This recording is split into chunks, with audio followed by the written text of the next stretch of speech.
Во април 2019 година илјадници луѓе се собра на улиците на главниот град на Судан, Картум, за да го прослават соборувањето на долгогодишниот диктатор Омар ал-Башир. Имаше надежи дека земјата влегува во нова ера. Цивилниот премиер Абдала Хамдок беше назначен да ја води преодната влада составена од цивили и припадници на војската. Целта беше да се подготват избори и да се врати демократијата во државата.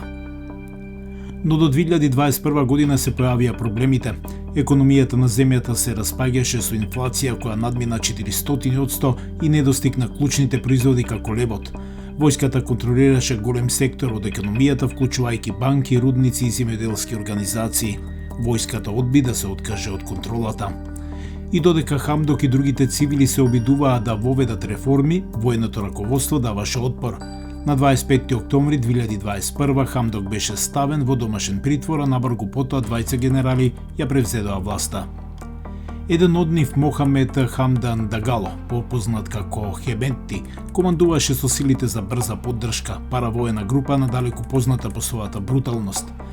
Хеметти стана познат во 2004 година како шеф на Џанџавид, страшна полиција составена главно од мажи на коњи.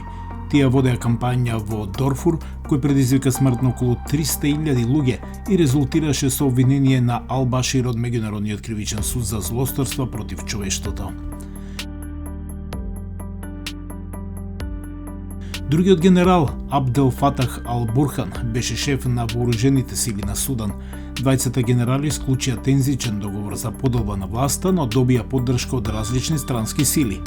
Ал-Бурхан изгради блиски врски со Египет, Хеметти побара поддршка од Русија и Обединетите арапски емирати. На 15 април 2023 година избувнаа немирите. Започна во близина на штабот на армијата и аеродромот во Картум, но набрзо ги зафати и другите делови на градот.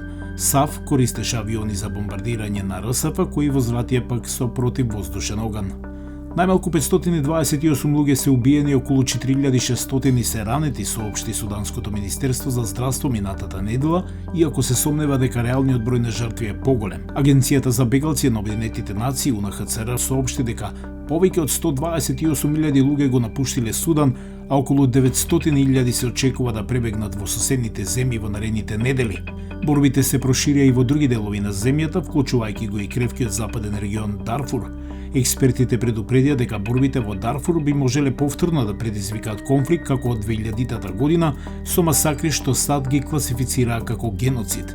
Додека странските влади ги евакуираа граѓаните, прекинот на огнот меѓу двете страни постојано беше прекршуван.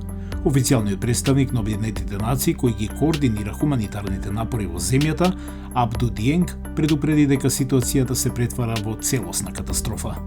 Конфликтот во Судан може да има значително влијание врз соседните земји и да предизвика регионална нестабилност.